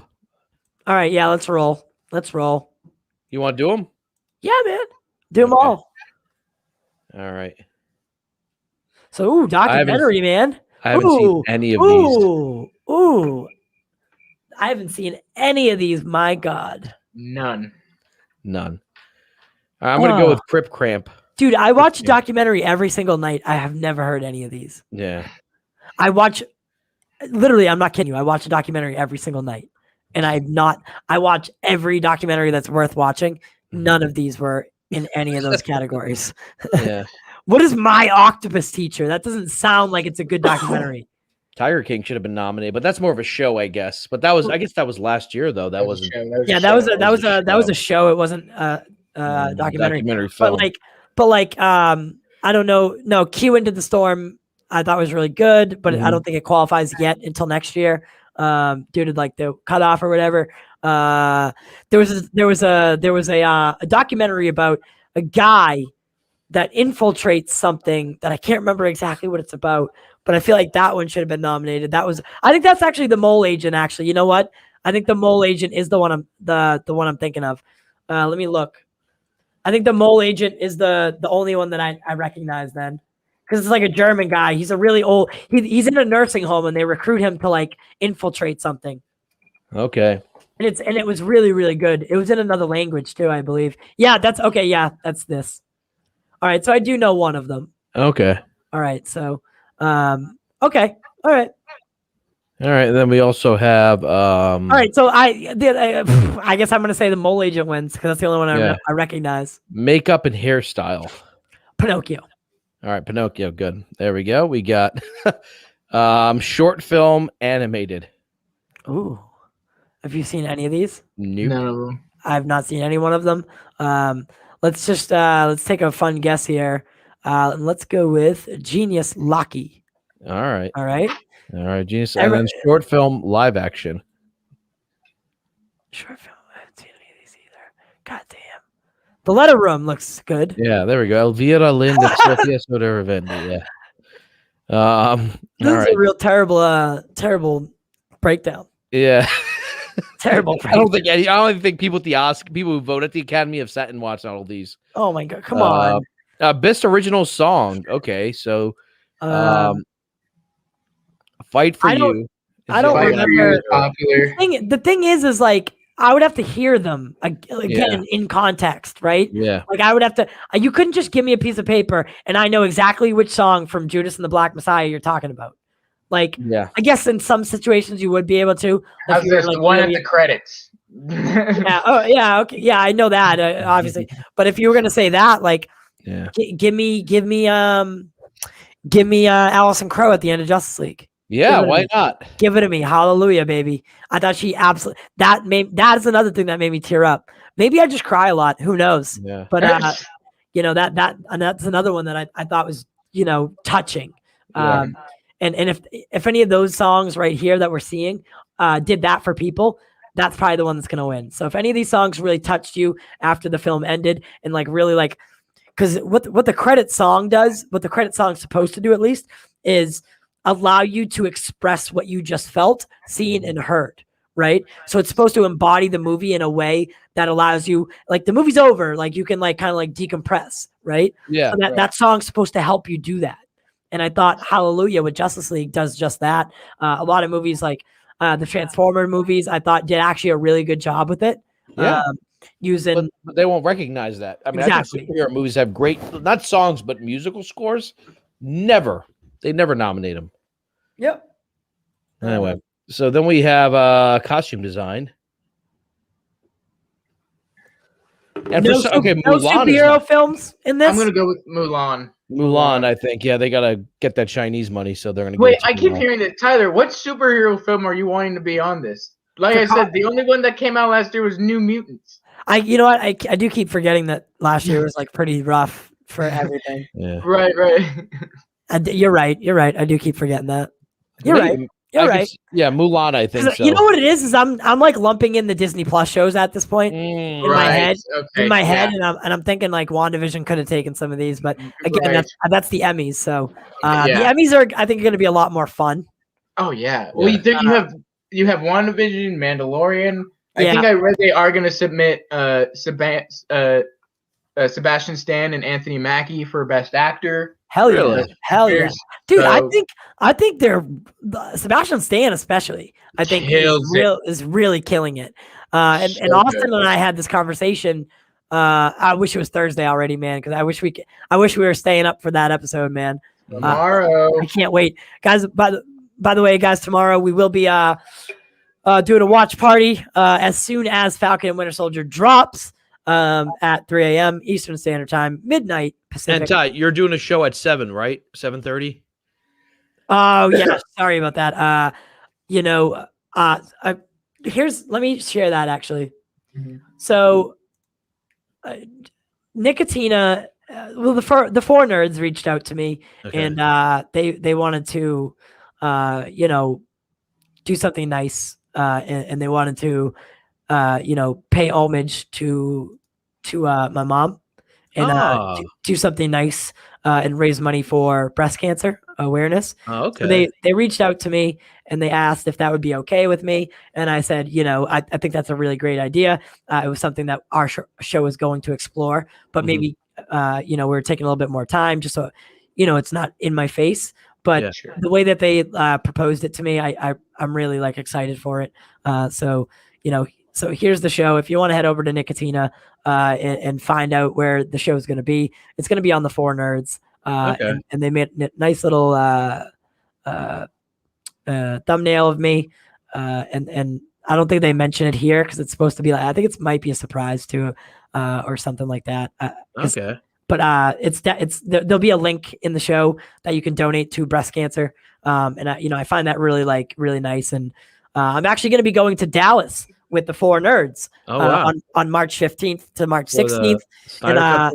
For the Snyder Cut Museum, I'll do a show. They're not planning on doing a show, but I'm not staying with them where they're sleeping. They're staying at a house. I'm staying at a hotel.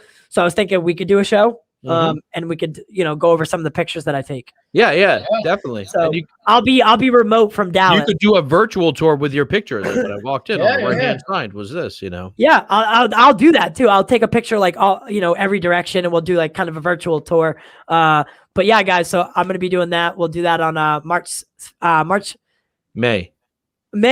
I'm sorry, May.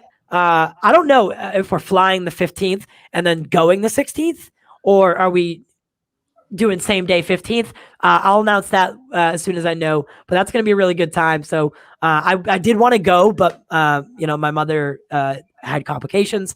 I was scheduled to go in March, at the end of March, early April, but things didn't go that way. So I'm going to be going with the four nerds, and we'll be taking lots of pictures and obviously posting, and it's the first time we've met in person, so it's gonna be a really fun time. I heard maybe Lightcast is supposed to join potentially, but I don't know if that's going to be happening. It's just going to be a really fun time, man, and I'm really excited. Oh yeah, that sounds really cool. All right, yeah. So let me pull this off. All right, there we go. So for costume design, Mulan, yeah. Did anyone actually watch Pinocchio, by the way? Not even know that came out. Oh man, check it out, dude. Really? Yeah, check it out. Terrible. I mean, it looks cool. It's not. I didn't find it to be like, like a banger or anything that. But, international feature films, which I love this category. This is the added category, I believe, right? No. Which one's the added category? There's a 26th or 20 something category this year. There's a new category. I thought it was this one. Maybe I was just being stupid. No, they've always had international film. All right, whatever. I again have not seen any of these, so I mean, I think the most popular is Another Round, because that stars Mads Mikkelsen. Yeah. So I would say Another Round. Yeah. Yeah, man. Homelander from The Boys, by the way. That guy deserves almost every award that's ever been created. Even international feature film, just give it to him. Just give it to him. I honestly, I wouldn't mind seeing. Imagine this: all of a sudden, you're at the Emmys and up for best actor. You got the guy who plays Homelander. You got Sebastian Stan. You got Anthony Mackie. You got Pedro Pascal as the Mandalorian. That's the list, right? That would be absolutely. And then you got Baron Zemo, right? Throw in Daniel Brühl in there just for fun, right? He deserves for sure. My God, man, sure. Dude, if those people aren't up there, I'm gonna be aggravated. Tom Hiddleston. Tom Hiddleston. Wait, what? Loki. Why? For Loki? Loki, baby. Loki's coming, and it's going to be good. Oh, but that would be next year, though. No, Loki's in a month. No, but for the nominations, Emmys happen what, September? Emmys are in the fall. Yeah, might. Oh yeah, so it will be. And then know what the different about this year's Oscars is? It's only going to be 10-month period next year, because they added an extra 2 months into eligibility. So next year it's only going to be a 10-month eligibility, and that'll even itself out. And then starting in 2023, it'll be back to a year. But I that's going to limit how many movies actually make it in. You got this little grace period for 2021, but that affects years going forward. So might be a problem for people next year. But so I mean, WandaVision I thought was done really well. That's going to be up for some awards. I know people weren't exactly in love with it, but I think that show did a lot of cool things. Yeah. So I don't know, international film, probably Another Round, like you said. I'll go with your pick. And I think that's almost all of them. Costume design, director, all right, documentary. Yeah, we got a lot of them. Yeah, I think we almost got all of them. Yeah, hell yeah, man. So any so real quick, we'll wrap it up. But I do want to talk about something. You know, now that you're here, I do think that there's going to be a lot of speeches that have some political stuff in it, right? No, at the Oscars? Yeah. So George Floyd, the trial was yesterday, right? And there was a guilty verdict for, how do you pronounce his name again? Derek Chauvin. Derek Chauvin. All right. And a lot of places gripped and got ready for like major riots, but they were met with a lot of celebration. But with celebration also came destruction as well. But so I mean, do you think there's going to be a lot of like, how do you think the atmosphere is going to be tomorrow? I mean, not Sunday. Sorry. A lot of virtue signaling. You know, everyone's going to be talking about it. Just, you know, same old stuff. Yeah. They're going to talk about, like, you know, how, you know, Hollywood is going to tell us about racist systems. So, yeah, I find that always interesting that like Hollywood people are always looking for these actors and actresses and directors and, you know, these big famous people to like give us their political agendas. And I find that really uncomfortable. They are no more smarter than you are. No, or I even am close. They're not. You could say, okay, a politician at least probably went to an Ivy League school or whatever, you know, maybe. But these people are not by any means. And when I say educated, like more I'm not saying educated in like vaccines and shit. I just don't get it, man. Yeah, people. This is kind of an issue that's touched on in Batman v Superman. What happens in the world where you don't have God? You start to deify people, whether it's Trump, whether it's Obama, whether it's Bernie, whether it's Hillary, whether it's TV actors, film actors. These people, you know, they're not, and you try to get your morality from them, and then when you find out they're flawed, you're like, oh, you know, they're people try too much to see themselves and others, and I think that's a problem. I think they get too much of their own personality from the media instead of forming their own personality or forming their own opinions. They want to fit in. So, yeah. And then you got guys like Joaquin Phoenix that go up there and try to tell you to like stop eating meat and drinking milk because the milk is for the little cows, not you. And like, you know, don't drink the milk because they need the milk. Why are we getting milk? And then he, you know, plays the Joker and he doesn't want to talk about being the Joker. He doesn't want to talk about being sequels. So I don't know, man. I just I love movies and I love the people that are working so hard to get them to us, but I hate actors sometimes. Like, really do. I hate the pettiness, man. They're not great role models, and I think we should stop looking at them as great thinkers of our time. No, like, they're do you not. remember when George Clooney won his Oscar, and he gave that speech about, you know, we at the Academy, we gave a black person an Academy Award. We were ahead of the time. What they won't tell you is that they had to seat her separately from the audience because no one wanted to sit next to a black person. Isn't that crazy? Yeah. And then so that's where South Park did the famous episode of George Clooney's smug speech was reaching everywhere in America. You have to watch it. The Smug Alert. That's what it's called. Like, they're just making fun of that. By the way, George Clooney had been on South Park in the first season. Yeah, and I think you know, like people like George Clooney and people like Brad Pitt, people like Leonardo DiCaprio, people like Margot Robbie. Like, they have a lot of influence, and like what they say is taken as, you know, like a lot of people take that as like gospel. A lot of people take it as gospel, and that's not good. Because instead of listening to people that are like in the CDC or like in these, you know, like labs working every day with like, you know, doing whatever scientific advancements that we need, and or, you know, these philanthropists, you know, they pretty much act like the actors are like these all around, you know exactly what to do in every single situation. So if they're vaccinating their kids, you need to vaccinate your kids. If they're not drinking milk, you can't drink milk because look at them. You know, it's like we envy these people. And not only that, we tend to think that they're like the characters they play. Like, you can't tell me all of us think that Chris Evans is a lot like Captain America. I mean, he might be, he might not be. He actually is a really great guy. He's a really great guy, but like, really great guy. that might be true, but like, people want their actors to be like the person they love, and it's like, no, they're not. They're actors. Mark Pellegrino, who played Jacob in Lost, who played you know, Lucifer in Supernatural, he talked to me several times about how people on the street, like, they'll start talking in Enochian. And he's like, dude, I have no idea what you're saying. Yeah. Like, they'll start like chanting spells at him and stuff. He's Yeah. like, what are you saying? Like, why are you being weird? And like, and Mark Pellegrino's a really political person, right? Yeah, And, it's the same thing with like the Star Trek people. They're like, they come to you and start speaking Klingon. It's like, dude, it's like, I dude, I play have a no idea. Klingon.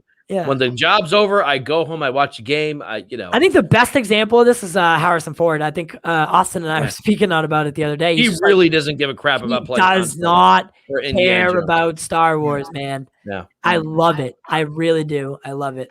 But yeah, so all right, guys, that was a quick dip into the Oscars and award seasons. We will definitely be back now that we're around, now that we exist. We'll be covering all the award shows all the time.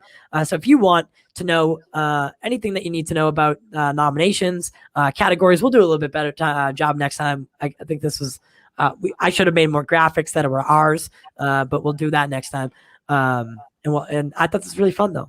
I really had a good time. I had fun. I can't wait for the Emmys. So we'll talk about who actually wins probably Monday, I would assume. Yeah. Monday. And that should be really fun. Morning, So if you do want to watch the Oscars, how are people watching it this year? Like on what channel? Is it ABC? It's on ABC. ABC. Yeah. Usually, I think it's ABC, which potentially means you could probably stream it as well.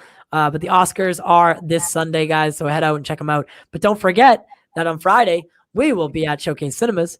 You don't want to miss that. Head out and see Mortal Kombat and join us for our pre-show. We'll be talking all expectations of video games. What video game adaptions, are what the expectations are for video game movies, why they haven't worked so far, and why this one looks to be like the one that could break the mold.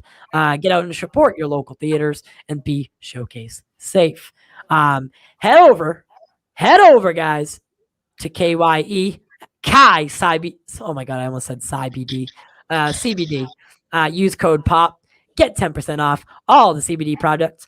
This isn't just made by some company. It's made by a woman who is a 20-year licensed massage therapist. She made it for her husband who suffers from chronic pain.